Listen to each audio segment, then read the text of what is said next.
પરીક્ષાના સ્તરે વધારાનું કોઈ પણ પ્રકારનું સાહિત્ય, electronic gadget, smart watch, mobile, ખાસ મોબાઈલ ફોન જેવા ઉપકરણો લઈ જવાના પર પ્રતિબંધ છે। તેથી ખાસ વિદ્યાર્થીઓ આવી કોઈ વસ્તુ પરીક્ષા ખંડમાં લઈને આપણે જવાનું નથી। અને સરકારશ્રીનો જે અભિગમ છે કે વિદ્યાર્થીઓ શાંતિમય વાતાવરણમાં નિશ્ચિંત થઈને પરીક્ષા આપી શકે એ વાતને આપણે પ્રાધાન્ય આપવાનું છે।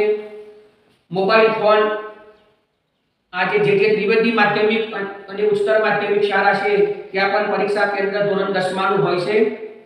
ઘણા વિદ્યાર્થીઓ મોબાઈલ લઈને આવે છે, પરંતુ તમારી સાથે તમારા ઘરમાંથી કોઈ વાલી આવ્યા હોય અથવા કોઈ મિત્ર તમારી સાથે આવ્યા હોય તો પરીક્ષા ખંડમાં પહોંચ્યા પહેલા અથવા સ્કૂલ કેમ્પસમાં તમે પ્રવેશ હોય પહેલા તમારો મોબાઈલ બહારથી જ આપી દો। ભૂલમાં પણ મોબાઈલ પરીક્ષા ખંડમાં તમે ન લઈ જાઓ તેનું ખાસ ધ્યાન રાખજો। ઉતાવળમાં ભૂલથી પણ મોબાઈલ પરીક્ષા ખંડમાં ન આવે તેનું ધ્યાન રાખવા દરેક વિદ્યાર્થીને મારી ખાસ સલાહ છે।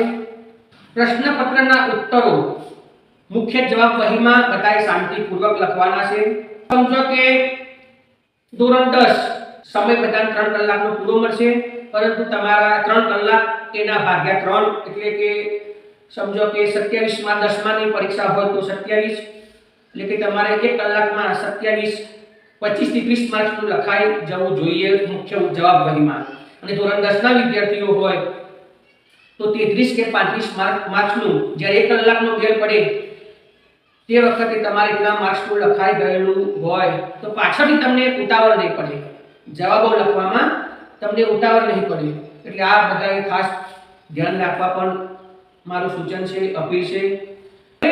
એ રીતે બીજો કલાક આવશે, સમજો બીજા કલાક પૂરો થશે એટલે પાછો ફરીથી એક બેલ પડશે, એ વખતે તમે બે ભાગનું પેપર સમજો કે બીજા ભાગનું 3 ભાગમાંથી 2 ભાગનું એટલે કે 70 માર્ક્સનું પેપર અને ધોરણ 10 માટે 55 માર્ક્સનું પેપર લખાઈ ગયેલું હોવું જોઈએ। એટલું લખાઈ જશે તો તમને શું થશે, તમે સ્ટેપ બાય સ્ટેપ ધીમે ધીમે શાંતિથી સારા અક્ષરે ઉત્તર વહીમાં તમે જવાબો લખી શકશો। અને જેટલું તમે શાંતિથી લખશો એટલા તમારા અક્ષરો સરસ આવશે, એટલા તમે સારો સ્કોર પરીક્ષામાં મેળવી શકશો। એટલે દરેક વિદ્યાર્થીને સમયનું પણ ધ્યાન રાખવા મારી વિનંતી છે।